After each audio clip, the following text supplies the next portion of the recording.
Okay, good morning.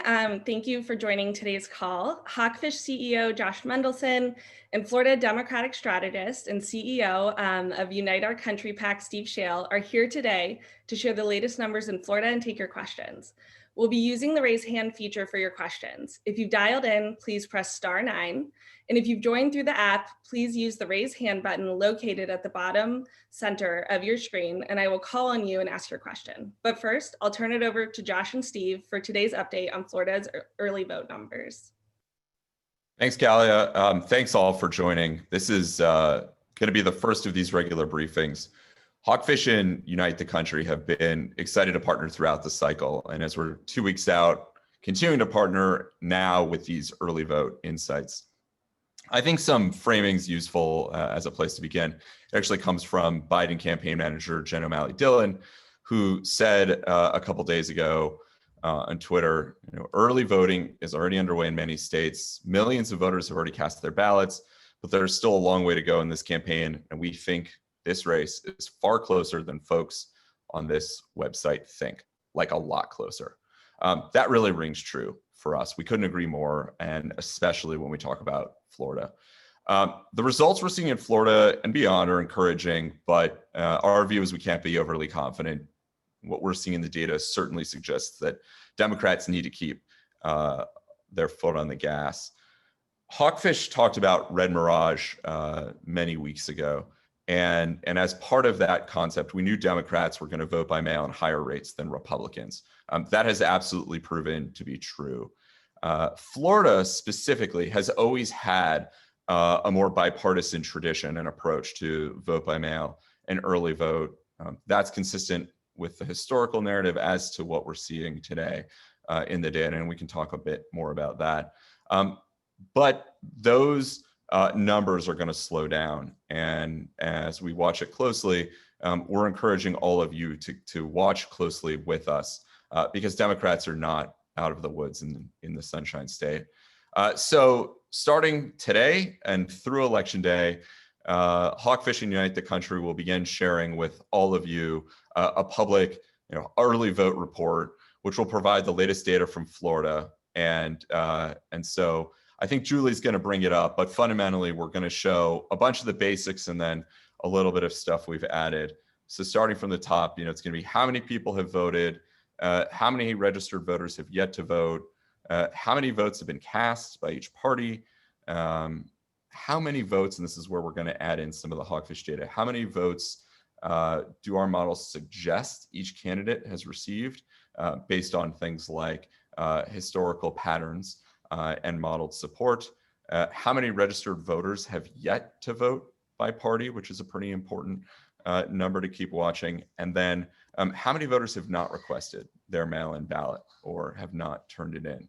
And so, as Julie keeps scrolling past sort of our models and going through and revealing more of that historic insight, percentages left, our more reliable voters, our new voters, and then, kind of ending with potential votes not cast. And I'll add just as a quick piece of commentary there, that's an important metric to watch, just given all that Trump has said about the unreliability of vote by mail and aspersions cast on the process generally, but of course the overlay of COVID, which is something that's has a real impact on how Democrats perceive what we're doing.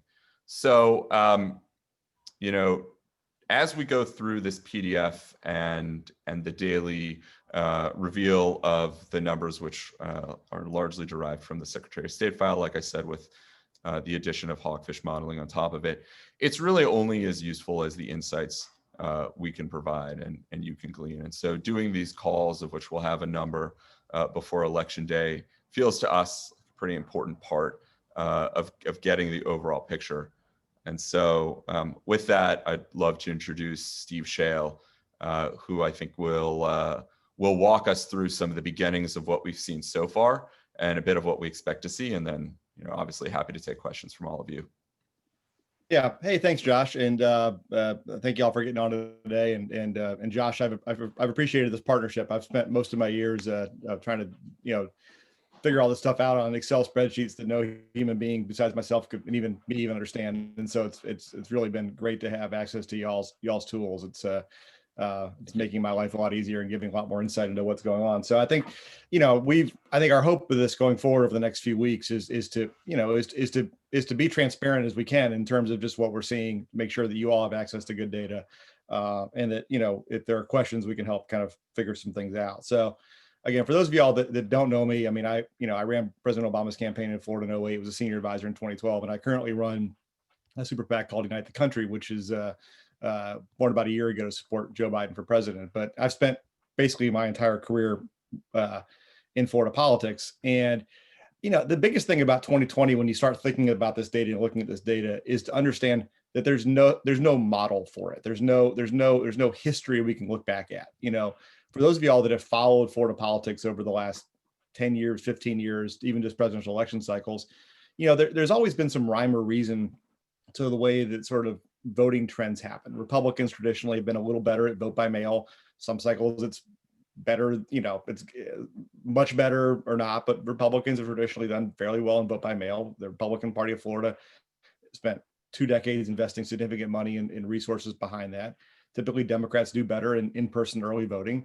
And then, traditionally Republicans do a little bit better on election day. And if you go back to say 2016, what we saw is that Hillary Clinton in actual raw votes went into election day with about a 240,000 vote lead, lost election day by 350 something thousand votes, and hence lost the election. If you go back to 2012, Obama went into election day with a similar size lead, lost election day by less, and ended up winning. And so, there was always a little bit of rhyme or reason to the way that people voted. The reality, as Josh said, this is uncharted territory for everybody. The combination of really 3 things: just the impact of COVID and people making different decisions about everything in their life. The fact that Democrats have spent, and by Democrats, I mean, not just the party, but the entire sort of left infrastructure spent a lot of money investing in vote by mail to try to close those gaps over the last 10 years. And thirdly, the fact that Donald Trump basically decided to take a match and just torch 20 years of Republican work down here.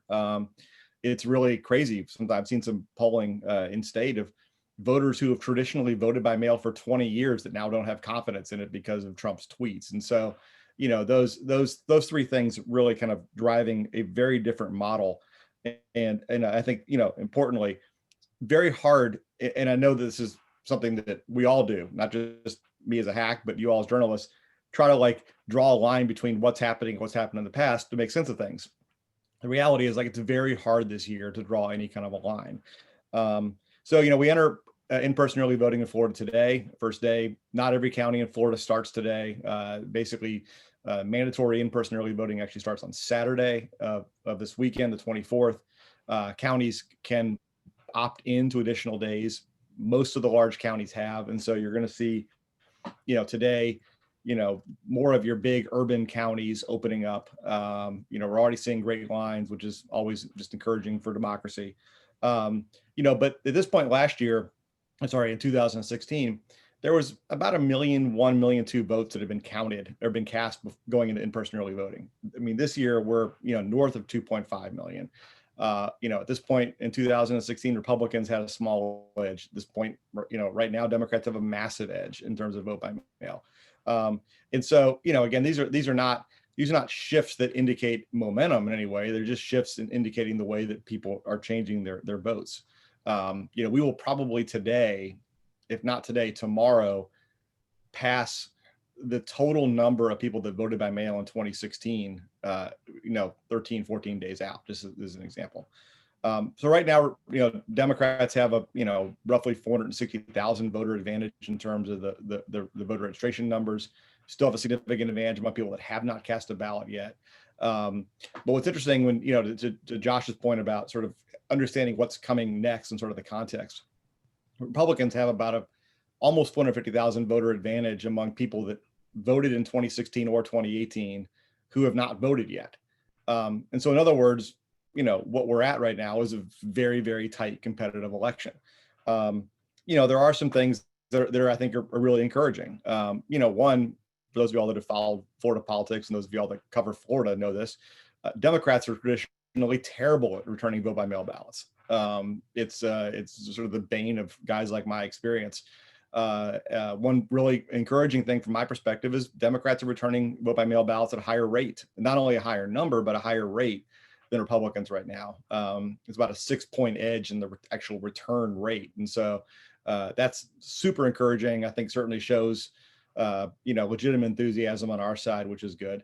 The other thing which Josh's data shows, which is fantastic, is Democrats are really driving more expansion type voters, sporadic people who didn't vote in 2016 or 18, newly registered voters, and we're seeing an even bigger lump among those types of voters who were non-party. And so you're not only seeing a higher partisan sort of expansion universe, you're seeing a bigger chunk of the nonpartisan affiliates than even the partisans who are expansion voters.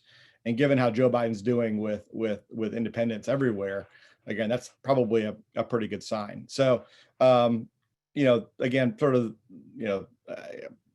basically, there's just a lot that we don't. There's a lot more we don't know than we know. But again, I think there's certainly for Democrats, there's signs of really encouraging things in the data. Again, these expansion universes are really good. Just the rate of return is really positive.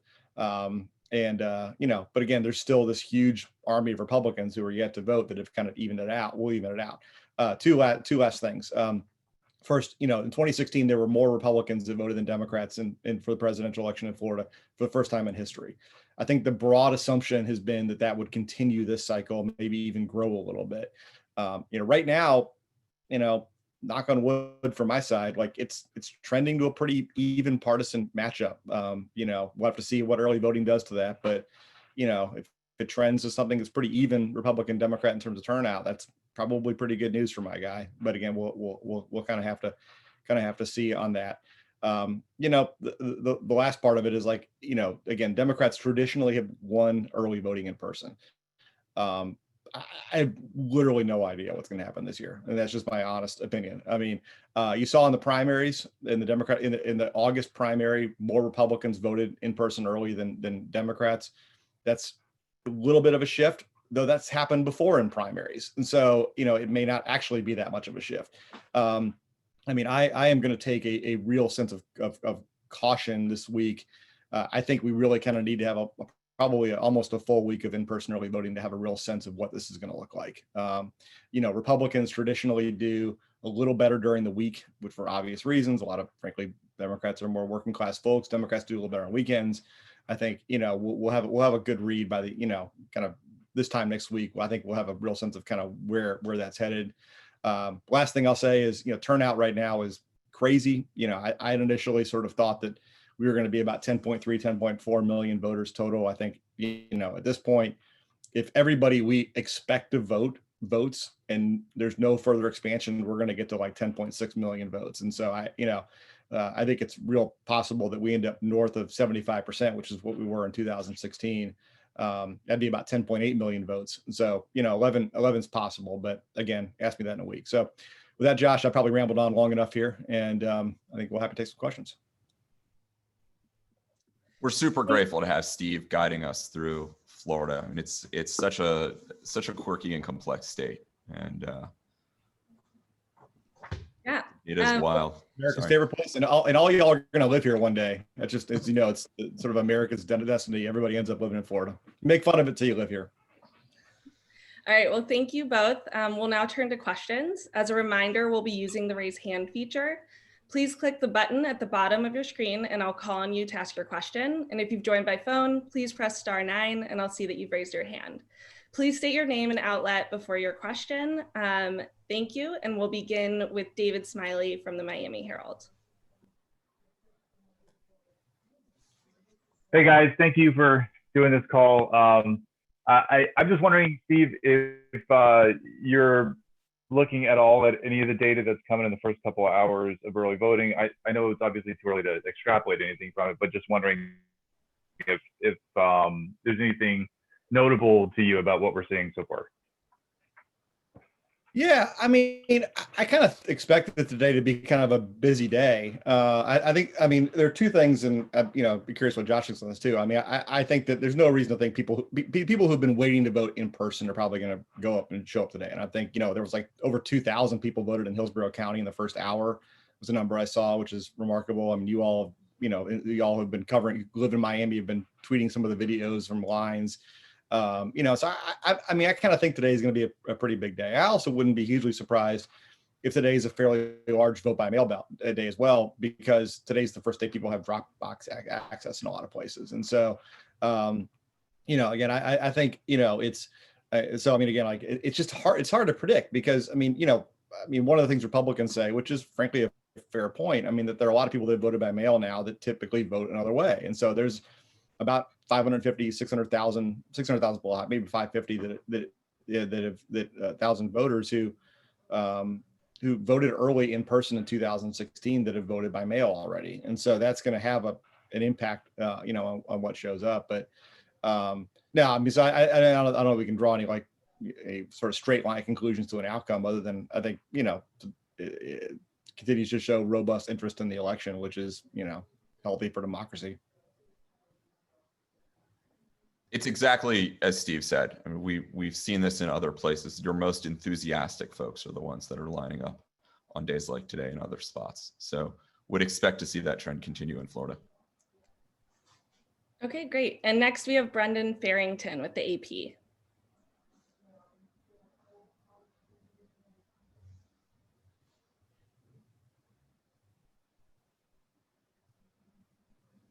Brendan, you're good to talk.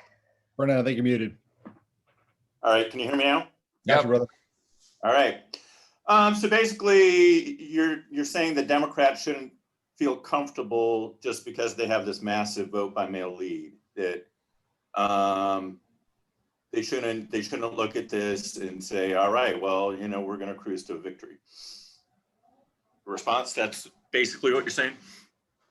Yeah, it's kind of like it was smart of Jaguars fans to not declare Super Bowl champion after winning the first game of the year. Certainly was exciting and great, but things got kind of rough. No, I don't think we're in nearly that bad a shape. But no, I mean, I think that you have to keep in mind that there's Republicans are going to get their vote out. I mean, I don't think any Democrat should be anything but clear-eyed about that. And so, you've got again about the same. I mean, the lead that Democrats currently have is roughly the same as the lead that Republicans have and the voters that we know are highly likely to show up to vote. Again, like if that ends up being the final model, I'm okay with that. I mean, I think that there's, I'm okay with where it is. And so I think there's reason for, people to be excited about this. It's good news. I mean, also just frankly, for the sake of the actual campaign and the groups on the independent side that are doing work, I mean, just given the nature of Florida voting habits, Republicans have more certain voters than Democrats do in presidential election cycles. So Democrats have to turn out more sporadic voters. And so the more of those expansion voters that vote early by mail and vote early in person, that just makes it easier for all the groups that are trying to drive turnout to go sort of narrow the funnel down and really focus on those places where they can hopefully drive out some more votes. And so, yeah, I mean, I'm not encouraging Democrats to be discouraged by this in any way. I think it's great. But I do think that, folks need to be mindful that Republicans are going to get their vote and that's going to, and again, this is the thing we don't really know is just how much that's going to happen in person. I mean, versus, how much that happens on election day, but, that's why we all watch. Great. Next we have Cam Joseph from Vice. Hey guys, thanks for doing this. Can you hear me okay? Yeah, man. Great. Got one for each of you if you don't mind. Josh, I just you obviously made a lot of news with the Red Mirage declaration. We've seen some states pivot in terms of how they're going to count their votes. I'm curious what states you think we're actually going to still see that Red Mirage. Obviously, it seems like Pennsylvania and Wisconsin are kind of the top of that list, but what states where you actually might be looking at, the reverse, where you might see Democrat votes pour in earlier? Kind of where do you think things are going to kind of count normally versus where we might see major skews, and whether you think the red mirage is going to be a map-wide phenomena? To be perfectly clear about red mirage, the concept as a whole is this notion that Donald Trump, on account of the misinformation and the narrative that he's really pushed across his base, would see leads in the machine count, and Democrats, because of the propensity to vote by mail, and now at increasing rates vote early, would have this other tally. And in some states, as you know, those tallies don't begin until election day, and then start happening later. And so, when you think about overall trends, certainly we're less positive about those states that wait to do those tallies, or that make voting early very difficult and have made vote by mail extremely difficult. I think what's really important here for Florida specifically, Florida's a really useful state to work with the data and look at the data in, because Florida does count progressively as they receive, and that's both good process and gives us a much better sense of how things are going, which you won't get in a place like Pennsylvania. The other thing I'd call your attention to, for those that are really carefully watching, in a number of states, the differential in terms of counts that are happening now that happen quick versus counties where the counts are happening slow matters in extreme amounts. So one of the places we're watching pretty closely is the Philly area, where the counting has been relatively slow with regard to other places in Pennsylvania. So that's something to watch too, which can lead folks to make false assumptions about how the situation's evolving. Makes sense. And the question, I guess, is for both of you, but probably more for Steve. It sounds like there's some cautious optimism about these numbers. Can you talk a little bit about the new voters or low propensity voters in terms of what you guys are modeling? Who are these folks? Josh, you want to take that, man? I know you probably a little bit than I do on that. Yeah, so I would say, with new voters, I'd call out that the Democrats are doing well, and as Steve pointed out, better than has been the historic case. But so are Republicans, and so that's something that we're watching really closely. So when you take new registrants, I think as of this morning, it's just shy of 90,000 Democrats. Or projected Democrat new registrants that have voted. And so, that's a great number. Republicans, it's about 62,000. Is it less? Sure. But when you look at it as a percentage of historic base, it's tracking in a more similar way. And so that's an area that we just have to watch very, very closely, because as Steve alluded to, our expectation is that more Republicans will show up on November 3rd and cast their ballots in person. As to the lower propensity voters, I think it looks to be roughly the same as an overall theme, but of course, where we're seeing a bit of enthusiasm that we might not otherwise have is in fact because Democrat low propensity voters are turning out in rates quite a bit greater than the historic norm, and that isn't so much the case for Republicans. So, like you allude to, something we're watching closely. Certainly for me, Steve's the expert, and again, so grateful to have him. But from where I sit, this is the sort of thing that we want to track now that in-person voting has begun, because it'll be our first sense of, are folks, are those partisan splits on in-person versus vote by mail going to hold? Yeah, the only thing I'd add to that, I think that's right, is, there's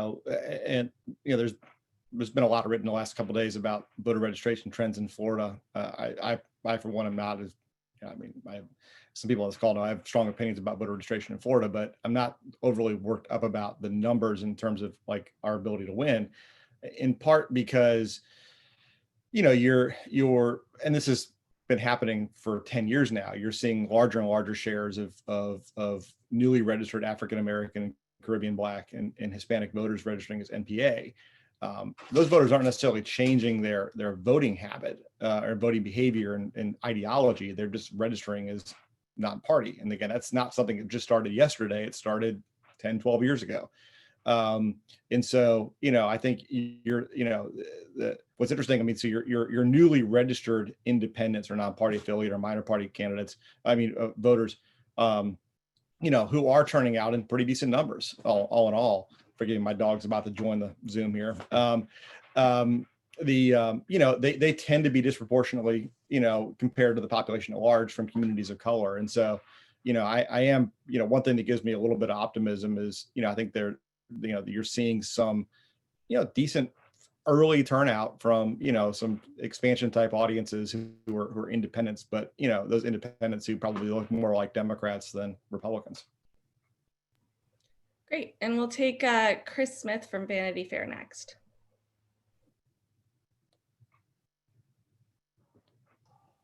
Gentlemen, thanks for talking. Hear me all right? Got you, ma'am. Excellent. Two questions. As you may know, Mike Bloomberg has spent a whole lot of advertising money in Florida. Are we seeing even any rough correlation between how and where that money is being spent and turnout, early voting, mail-in, particularly with Latinos, which has been an emphasis? And second, as you've described, there's a large mail-in component so far. Are we to the point where there's any disqualification being done? Are we seeing anything in terms of disputed ballots or rejected ballots? I'll jump on the first one real quick. I mean, I think there are two things that are happening with the Bloomberg spend, which are really good to the overall map. And I can speak to this from a Unite the Country hat perspective. The first thing that the Bloomberg spend has done is it's forced the Trump campaign to retrench in Florida. And it's, you can see it in the spending habits. They're from television, digital, like they're investing more in Florida at the expense of places that they need to win. And it's allowing, again, putting my UTC hat on, it's allowing groups like ours and Priority and American Bridge who are spending external money to go put our money in other states. And so that's a huge impact. The other thing, is Josh can speak to as well, is, the Bloomberg spend has allowed a number of grants to go to organizations that are doing more in-person type work than the campaign's been doing. And again, I totally understand why the campaign's made the decisions they've made on in-person. This is not in any way a criticism of that. But there are organizations that have been doing work in these communities for a year and a half. Groups like For Future or Somos, Florida New Majority, on down the line, who are doing really vital work. And so, I do think that, a lot of what those grants have gone to is supporting these organizations that are actively turning out expansion audiences. And so, I do think there are two, besides just the keeping the pressure on and communicating a message, which is important, for us to win. I do think it's, it's forcing Trump to really disproportionately spend in Florida, and it's supporting some organizations that are filling, I think, some critical gaps on the ground. Like Steve said that quite well. It's the kind of thing where we love seeing in the data as you have that increased mobilization and improved turnout, and it's all these local groups that understand the landscape, understand their constituencies, that are making the difference. To the second question, sort of at rejected ballots, error rates generally, they seem relatively consistent with the Florida norm, which is, these things are pretty regional. So as of this morning, there are about 0.5% of ballots cast that are being rejected for one reason or another. Just to put a real fine point on it, 4,390 Democrats failed to sign their ballots properly. And so, the expectation and hope is that counties are reaching out to those folks, but inevitably that's one of the places where campaigns can make a real difference by doing that kind of outreach and letting those people know that they do in fact have the ability to cure and remedy the errors in their ballot. By the way, for Republicans, right, different percentages, so you got to do the adjustment. But as an absolute number, 2,172 Republicans failed to sign their ballots. So it's a non-trivial number. These errors are real. It's something we talked about quite a bit with Red Mirage. Our concern that just vote by mail is in fact a bit more complicated, and you've got to read the fine print, and you can miss that signature or make any number of other mistakes. So being judicious and careful and reading the fine print is critically important. Checking to make sure your ballot was accepted is not a bad idea. Some counties make it a little bit easier than others in Florida. And then finally, it's part of the argument for just showing up and voting early in person now that you can in some places, and we'll be able to throughout the state quite soon. Okay, thank you everyone for your questions and for joining us today. That's all the time we have. I know a few of you still had your hands raised, so feel free to reach out and we can help out with any follow-ups. The first daily vote update will be out tomorrow, and everyone who joined this call will receive a copy today. We will hold our next press briefing later this week, so please look out for details, and we hope you can join us again then. Thank you.